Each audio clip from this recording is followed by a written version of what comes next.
बिस्मिल्लाहिर्रहमानिर्रहीम। अज़ीज़ तलबा व तालिबात, अस्सलामु अलैकुम व रहमतुल्लाहि व बरकातुहू। हम अकबर लाबादी की नज़्म खुदा सरसब्ज रखे इस चमन को मेहरबान होकर पढ़ रहे हैं, और अब हम इसका तीसरा शेर पढ़ेंगे। उरूजे नशे नशो नुमा से डालियां झूमी, उरूजे नशे नशो नुमा से डालियां झूमी, तराने गाए मुर्गाने चमन ने शादमा होगा। अल्फाज के मानी देखते हैं, इसके मफहूम को समझने की कोशिश करते हैं और फिर इसकी तशरीह करेंगे। अज़ीज़ तलबा तालिबात, आपके सामने है, नज़र आ रहा होगा आपको। उरूज कहते हैं बुलंदी को, उरूज कहते हैं बुलंदी को। नशोनुमा फलना फूलना, उरूज नशे नशोनुमा, फलने फूलने बढ़ जाने की मस्ती, बेखुदी, यानी कि डालियां बढ़ गई हैं और बढ़ जो जवान होने का एक नशा होता है, बढ़ जाने का एक नशा होता है, उन डालियों के अंदर सरायत कर गया है। इस वजह से शायर कहते हैं कि बड़े हो जाने का जो नशा है वो उनके अंदर भर गया है। डालियां, शाखें, मुर्गान चमन, मुर्ग कहते हैं परिंदे को, और मुर्ग की जमा है मुर्गान, परिंदे, मुर्गान चमन, चमन के परिंदे। शादमा खुश होना, मसरूर होना। ये इसके बाद आप इसका मफहूम देखिए। अजीज तलबा व तालिबात, शेर जब आप पढ़ेंगे और देखेंगे तो आपके लिए इसका मफहूम समझना मुश्किल नहीं रहता। मफहूम ये बनता है कि नशोनुमा की वजह से डालियां बेखुद होकर झूमने लगीं और उन पर परिंदे आन बैठे और खुशी से गीत गाने लगे। ये इसके मफहूम है। तशरीह इसकी समझने की कोशिश करते हैं, इसकी शरह की कोशिश करते हैं। शायर कहता है कि जब डालियां बढ़ गईं, ज़ाहिर है बहार का मौसम था, और पिछले दो अशार में आपने पढ़ा था कि हर तरफ गुलाब के फूल खिल गए थे और जो बुलबुलें हैं वो गीत गा रही थी। उसके बाद आपने एक और मंजर देखा था, और वो इसको कहते हैं महाकात निगारी। महाकात, याद रखिए, ये जो लफ्ज महाकात है, मीम ये लिफा क्या फलिफका ते, महाकात निगारी। महाकात निगारी कहते हैं कि जब आप लफ्जों के जरिए मंजर खींच दें, और इस तरह मंजर खींच दें कि पढ़ने वाला ऐसा महसूस करे गोया वो मंजर उसके सामने आ गया है, इसको कहते हैं महाकात निगारी। और दूसरी जो चीज़ है, मैंने कल भी आपको बताया था, सनअत हुस्न तालील, वो इस पूरी नज़्म के अंदर चल रही है। सनअत हुस्न तालील मैं यहाँ लिख के भी देता हूँ ताकि आपके पता चल जाए कि कैसे लिखते हैं। सनअत,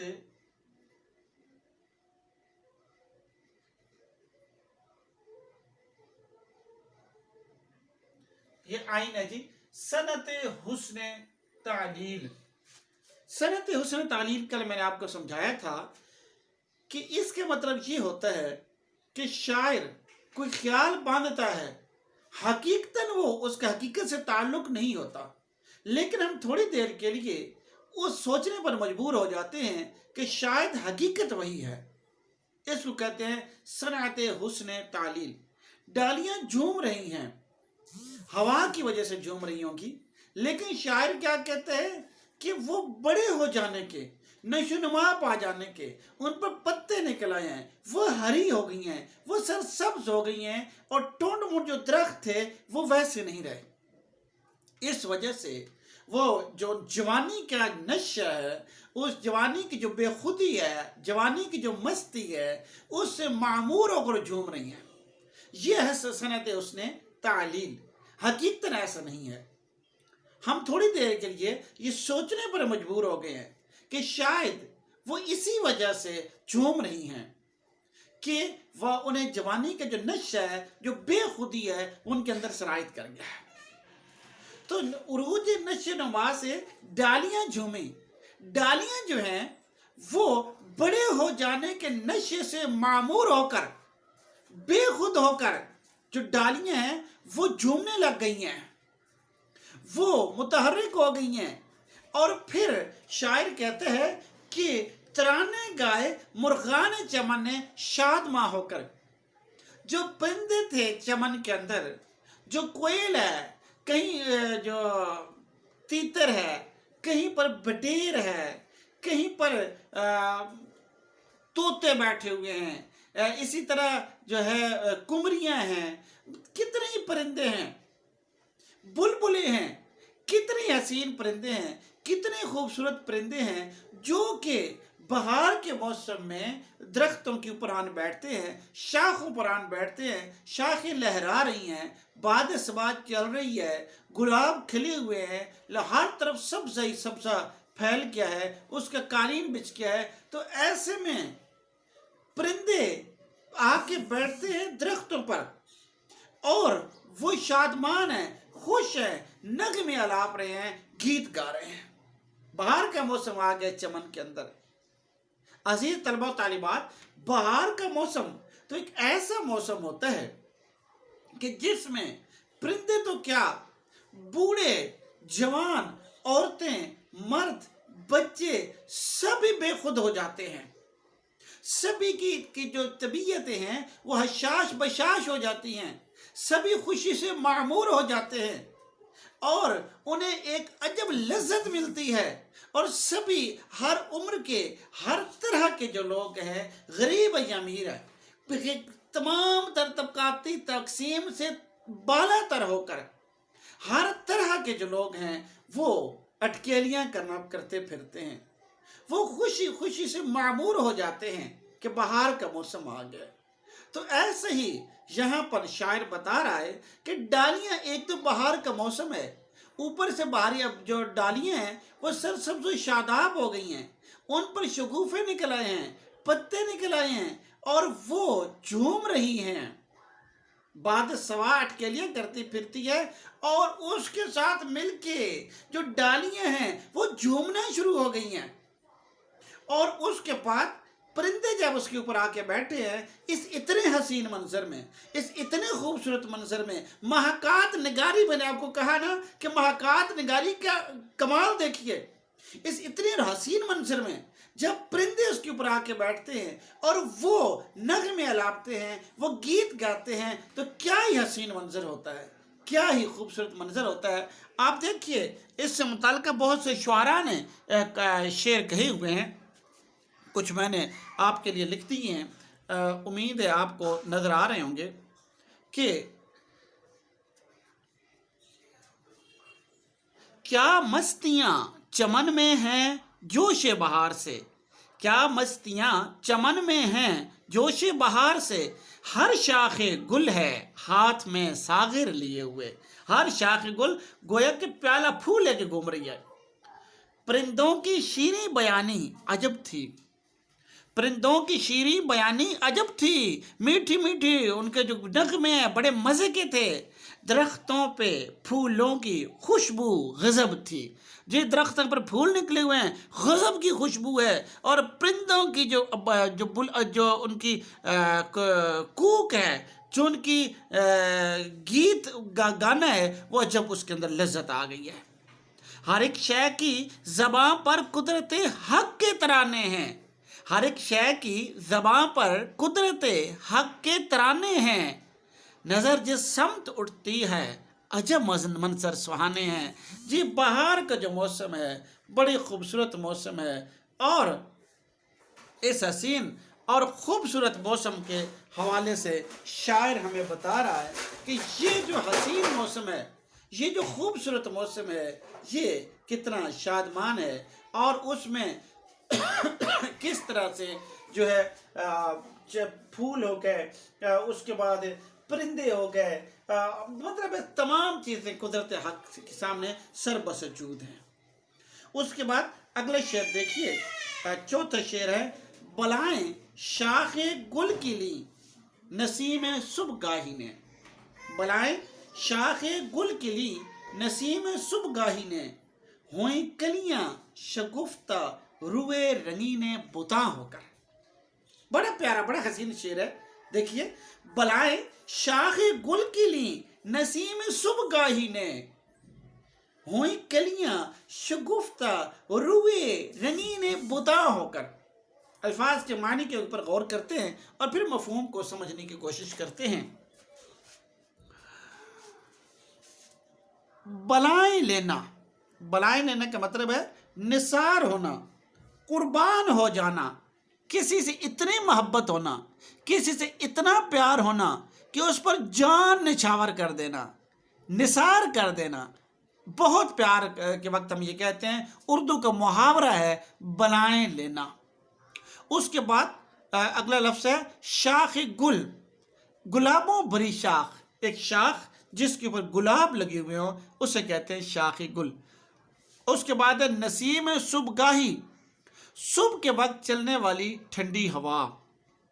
बुनियादी तौर पर नसीम हवा के उन झोंकों को कहते हैं जो रात के पिछले पहर रवां दवां हो जाते हैं, चल पड़ते हैं, और ये इतने खूबसूरत झोंके होते हैं कि अब तो खैर लोग बंद घरों के अंदर सोते हैं। किसी ज़माने में जब लोग बाहर सोते थे, सहन के अंदर सोया करते थे, तो ये झोंके उनके साथ अटकेलियाँ करते थे और इन झोंकों की वजह से वो उठ बैठते थे और सुबह के होने का गोया के ऐलान हो जाता था। उसके बाद है कलियाँ, कलियाँ का मतलब गुंचे, जो अभी के बिन खिले फूल होते हैं, जो अभी खिले हुए नहीं होते हैं, तो उनको कहते हैं गुंचे। रुए रंगीने बुता, महबूबों के हसीन चेहरे। रूह कहते हैं चेहरे को, रंगीन कहते हैं तरह तरह के, रंग रंग के। बुता, बुत की जमा है बुता, और बुत या इस्तिआरा है महबूब का, और ये महबूबों के हसीन चेहरे। फूल जो वहाँ पर है, चूँकि बुलबुलों के महबूब होते हैं, इस वजह से शायर ने इस मुनासबत से रुए रंगीने बुता का लफ्ज़ इस्तेमाल किया। अज़ीज़ तलबा व तालिबात, अब हम देखते हैं इसका मफहूम, इस शेर का मफहूम। बलाएं शाखे गुल की ली नसीम सुबगाही ने, हुई कलियां शगुफ्ता रुए रंगीने बुता होकर। यानी कि वो कहता है कि जो गुलाबों भरी शाख थी, जो सुबह के वक्त चलने वाले हवा के ठंडे ठंडे झोंके थे, उन्हें उनके ऊपर प्यार आ गया, और फिर जो कलियां हैं वो हसीन फूलों की सूरत में, महबूबों की सूरत में खिल गए। इसकी तशरीह, इसकी शरह करने की कोशिश करते हैं। जरा गौर कीजिए, फिर महाकात निगारी, फिर महाकात निगारी, और वो क्या कहते हैं कि बलाएं लेना, प्यार से किसी पर निछावर हो जाना, किसी पर कुर्बान हो जाना, किसी पर मर मिटना, इसे कहते हैं बलाएं लेना। बलाएं शाख गुल के लिए नसीम सुबगाही ने, सुबह के वक्त चलने वाली ठंडी ठंडी हवा थी, वो उसने गुलाबों भरी शाख की बलाएं ली, वो उसके ऊपर निछावर हो गई। वो शाख इतनी हसीन थी, वो इतनी खूबसूरत थी। जरा तसव्वुर कीजिए, एक शाख है, लश ग्रीन है, और फिर उसके ऊपर गुलाब के बड़े बड़े सुर्ख फूल निकले हुए हैं और वो लचक रही है, तो ये कितना हसीन मंजर होगा, ये कितना खूबसूरत मंजर होगा। और फिर वो कहता है कि अब उसके बाद कहता है हुई कलियां शगुफ्ता रुए रंगीने बुता होकर। जो कलियां थी, फूल का वो जमाना जब अभी वो फूल बना नहीं होता, कली की सूरत में होता है, गुंजे की सूरत में होता है, और थोड़े ही वक्त के बाद वो कली जो है फूल बन जाती है। गोया कि हवा उस कली के अंदर उतर कर उसे गुदगुदी करती है, और फिर कली कहका मारती है और कहका लगाती है और कहका लगा के फूल बन जाती है। कली कहका लगाती है और फूल बन जाती है। ये तरह तरह के फूल हैं। ये पीले फूल हो सकते हैं, ये जो हैं सुर्ख हो सकते हैं, सफ़ेद हो सकते हैं, ये ऊदे हो सकते हैं और गनी हो सकते हैं। यानी तरह तरह के हसीन फूल जो है वो खिल जाते हैं। और वो शायर क्या कहता है कि ये जो फूल खिल गए हैं, रुए रंगीन बुता की जो तरकीब इस्तेमाल की है, रुए रंगीन बुता, मुरक्कबात इजाफी का इस्तेमाल हुआ यहाँ पर। रुए रंगीन बुता, मुरक्कबात इजाफी हैं कि बुत, देखिए बुत कौन होता है, जरा इस्तियारा देखिए। बुत इस्तियारा है महबूब का, फूल का। और फूल किसका महबूब है? वो बुलबुल का महबूब है। बुत कौन होता है? देखिए बुत बुनियादी तौर पर जो उशाक है वो अपने महबूब को बुत करार देते हैं। उशाक अपने महबूब को बुत करार देते हैं क्योंकि बुत में और महबूब के अंदर मुशाबहत पाई जाती है। बुत पत्थर का होता है, आप उस पर मिट मरे, आप अपनी जिंदगी कुर्बान कर दें, आप उस पर दुनिया का सबसे बड़ा चढ़ावा चढ़ा दें, आप खुद अपने आप को ज़बह कर दें उसके ऊपर, लेकिन क्या बुत के ऊपर कोई असरात होते हैं? बेहिस होता है बुत, उसके ऊपर कोई असरात ही नहीं होते क्योंकि उसमें एहसासात है ही नहीं। तो शुअरा कहते हैं कि या उशाक कहते हैं कि जो महबूब होता है उस पर हम सौ तरह से मर देखते हैं, हमारी जिंदगियां उसके लिए बर्बाद हो जाती हैं। लेकिन महबूब जो है वो गोया के बुत बना हुआ होता है। वो उसकी भले जो भी मजबूरियां होती हैं, लेकिन ऐसा लगता है जैसे महबूब को एहसास ही नहीं है कि उसका आशिक उस पर कितना बर्बाद हुआ पड़ा है, उस पर कितना मिट गया है। वो एक लम्हे के लिए ये सोचता ही नहीं है, वो एक लम्हे के लिए ये नहीं सोचता है कि उसका किस हद तक वो पहुंच गया है। तो ये इस वजह से यहाँ पर शायर ने ये कहा है कि बलाएं शाख गुल की ली नसीम सुबकाई ने। यहाँ पर बात क्लियर हो गई, वाज़ेह है। और आगे वो क्या कहता है?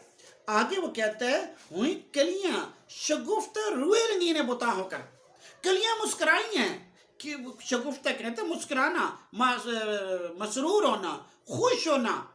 और महबूबों की सूरत में, रंग तरह तरह के रंगों की सूरत में महबूब बन के, बुलबुलों के महबूब बन के खिल गई हैं। बुलबुल जिस तरह चाहे अपने महबूब पर निछावर हो जाए, जान दे दे, लेकिन वो बुत की मिस्र ही साबित होता है। इसलिए यहाँ जो फूल हैं, जो महबूब हैं, उनको बुत के साथ का इस्तियारा उनके लिए लाया गया है। रुए रंगीने बुता कि वो हसीन बुत की सूरत में यहाँ पर जो है इस्तियारा ये लाया गया है। तो ये उम्मीद है आपको ये शेर समझ आ गया होगा। अब आप देखते हैं कि इसके हवाले से शुअरा क्या कहते हैं। देखिए, दुआ बहार की मांगी तो इतने फूल खिले, कहीं जगह न मिली मेरे आशियाने को। गुलाब के फूल हर तरफ खिले हुए हैं और जो हसीन फूल हैं उन्होंने हर तरफ वही बात है, मैंने आखिर में ये शेर लिखा भी है कि आग लग रही थी रंगे गुल से मीर, बुलबुल देख के पुकारी साहेब परे परे। इसी तरह से अगला शेर देखिए, कली को पाकीज़गी का जोबन कहा किसी ने, तो खुद फरेबी के खौल में यूं सिमट गई वो कि फूल बनकर बिखर गई वो। जो कलियां रुए रंगी बनकर बड़ी हसीन के सूरत में खिल गई हैं और बड़ा खूबसूरत मंजर सामने आ गया है। तो ये यही यहाँ पर जो अकबर आबादी हैं यही बात कर रहे हैं, यही वजाहत कर रहे हैं। और अगला शेर देखिए, अगले किया फूलों ने शबनम से वुजू सहने गुलिस्तां में। किया फूलों ने शबनम से वुजू सहने गुलिस्तां में। सदाए नगमाए बुलबुल उठी बांगे अज़ां होकर। जी इसके अल्फाज के मानी देखिए। सहने गुलिस्तां, सहने गुलिस्तान कहते हैं फूलों का बाग। सहने गुलिस्तान फूलों का बाग। गुलिस्तान गुलिस्तान, इस्तान इसमें ज़र्फ़े मकान है। किसी मकाम कोई जगह जो होती है, इसमें ज़र्फ़ मकान क्या होता है कि जिसमें किसी मकाम का, भले वो दरिया है, पहाड़ है, रेगिस्तान है, वो फूलों का चमन है, वो आपका घर है, वो कोई पार्क है, सड़क है, वो सारे के सारा जो है वो इसमें ज़र्फ़ मकाम में आएगा।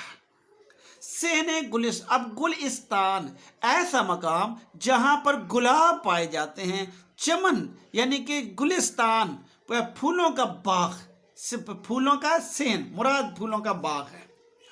उसके बाद नगमा बुलबुल मुरक्कब इजाफी है और ज़ेर इजाफत है, तो बुलबुल का नगमा, बुलबुल का गीत उसे कहते हैं नगमाए बुलबुल।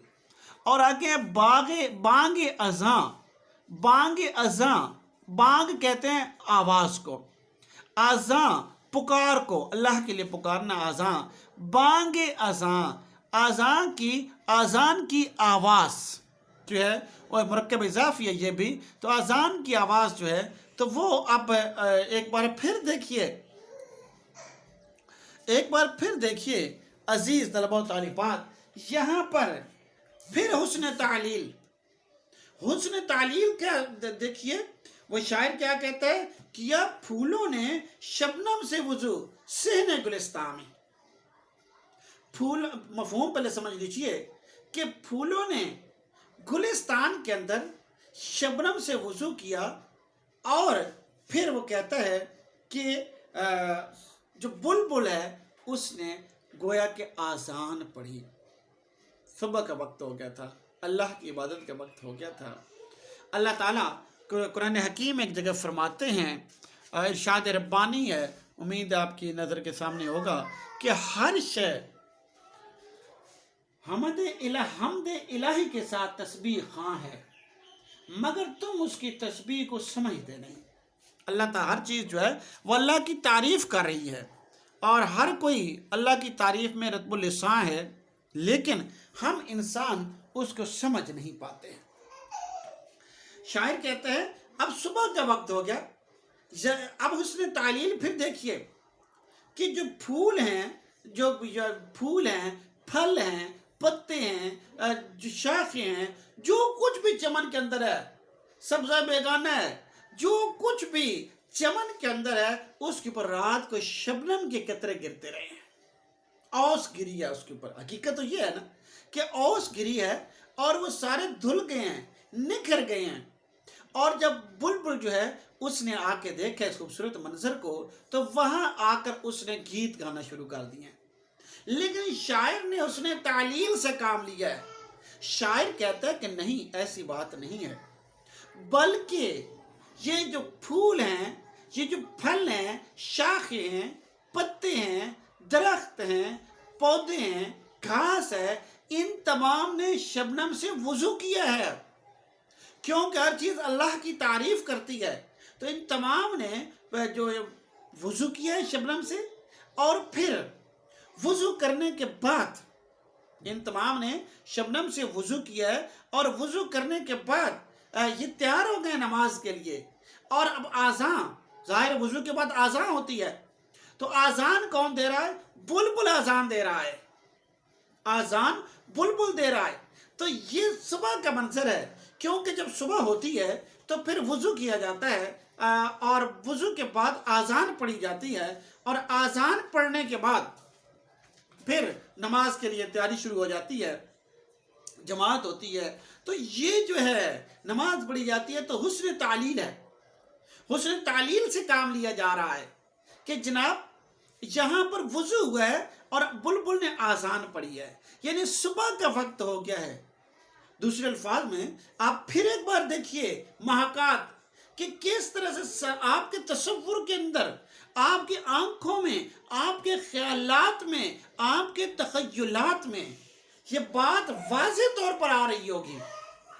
عزیز طلبہ و طالبات، ہم دیکھ رہے ہوں گے کہ آپ کا جو ایک ویڈیو ہے، ایک فلم ہے، وہ آپ کی آنکھوں کے آگے چل رہی ہوگی کہ کس طرح تمام جو صحن چمن ہے وہ دھلا پڑا ہے، وہ نکھرا ہوا ہے اور سارے وضو کر رہے ہیں، اور جو بلبل ہے وہ شاخ کے اوپر آ کے بیٹھا ہے اور وہاں پر وہاں نغمے الاپ رہا ہے، وہاں گیت الاپ رہا ہے، اور بلبل جو ہے وہ وہاں پر گویا کہ آزاں پڑھ رہا ہے، یعنی اللہ کی حمد و ثنا کر رہا ہے۔ پورا چمن، پورا جو ہر چمن کی ہر ایک چیز جزیات کے ساتھ بیان کی ہے، جزیات کے ساتھ بیان کی ہے۔ اور ایک اور ہوتے ہیں جسے کہتے ہیں صنعت مراعۃ النظیر۔ صنعت مراعۃ النظیر یہ ہوتی ہے کہ آپ جو الفاظ ایک دوسرے کے ساتھ مطلب ایک ہی خاندان کے ہیں، جڑتے ہیں ایک دوسرے کے ساتھ الفاظ، ان تمام کے ایک شعر کے اندر استعمال کر دیں تو اس کو کہتے ہیں صنعت مراعۃ النظیر۔ تو یہاں پر آپ دیکھیے کہ پھول، شبنم، گلستان اور نغمہ، بلبل، یہ سارے کے سارے الفاظ ایک دوسرے کے ساتھ مناسبت رکھتے ہیں، ایک دوسرے کا ہر لفظ کا دوسرے کے ساتھ ایک اٹوٹ تعلق ہے۔ تو اس وجہ سے اس کو صنعت مراعۃ النظیر بھی کہا گیا ہے۔ ٹھیک ہے جی، میں لکھ بھی دیتا ہوں یہاں پر صنعت مراعۃ النظیر۔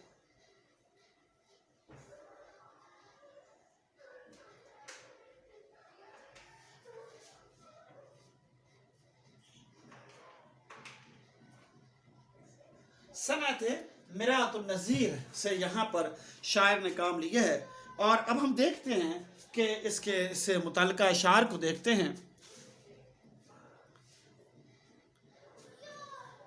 نوبت ہے صدائے قمریاں کی، تیاری ہے باغ میں اذاں کی۔ نوبت کہتے ہیں نقارہ بجانا، قمری کہتے ہیں فاختہ سے تھوڑا سا سائز میں چھوٹا پرندہ ہوتا ہے، سرف کے اوپر بیٹھتا ہے، اسے قمری کہتے ہیں۔ تو صدائے قمریاں، ان کا شور مچ گیا ہے اور وہ ان کے گویا کے باغ میں اذاں کی تیاری ہو رہی ہے۔ سحر کو باغ میں پڑتی ہے اس لیے شبنم، سحر کو باغ میں پڑتی ہے اس لیے شبنم، کہ پتا پتا کرے یاد باوضو تیری۔ اقبال کا شعر ہے کہ اللہ تعالیٰ کی یاد میں پتا پتا تیری یاد میں، کیونکہ شبنم پڑے گی وضو ہوگا اور وضو کر کے پھر تو یہاں بھی وہی بات ہے کہ صنعت حسن تعلیل کے استعمال ہوا ہے۔ سبزہ ہے کنارے آب جو پر، یا خضر ہے مستعد وضو پر۔ جی حضرت خضر علیہ السلام کے بارے میں کہا جاتا ہے، یہ تلمیح ہے کہ حضرت خضر علیہ السلام جہاں بیٹھ جاتے ہیں وہاں، یا اٹھ کے وہاں چلے جاتے ہیں، یہ بیٹھتے ہیں تو وہاں پر سبزہ اگاتا ہے۔ تو اور جب خضر علیہ السلام مستعد کہتے ہیں تیار ہونا، دریا کنارے یا کسی جگہ کے ندی کنارے وضو کرنے کے لیے بیٹھتے ہیں تو وہاں پر سبزہ اگایا ہے، کنارے آب، پانی کے کنارے، اور وہاں پر گویا کہ وضو، سبزہ بھی وضو کر رہا ہے، حضرت خضر علیہ السلام بھی وضو کر رہے ہیں۔ تو یہاں پر عزیز طلبہ و طالبات آپ کو بات سمجھ آ گئی ہوگی کہ شاعر جو ہے وہ کہنا کیا چاہتا ہے، شاعر جو ہے وہ کہنا کیا چاہتا ہے، وہ یہی بتا رہا ہے۔ اور یہاں پر اس نے کیا پھولوں نے شبنم سے وضو، صحن گلستاں میں صدائے نغمہ بلبل اٹھی بانگے اذاں ہو کر۔ جو بلبل کی صدا ہے، گیت ہے، اس کو گویا کہ آذان کے ساتھ تشبیہ بھی دی گئی ہے۔ تو بڑا خوبصورت شعر ہے، امید آپ کو سمجھ آ گیا ہوگا۔ انشاءاللہ اگلے لیکچر میں پھر آپ کے ساتھ ملاقات ہوگی۔ اللہ تعالیٰ سے دعا ہے کہ آپ کو اپنے حفظ و امان میں رکھے اور دین و دنیا کی بھلائی عطا فرمائے۔ اللہ حافظ۔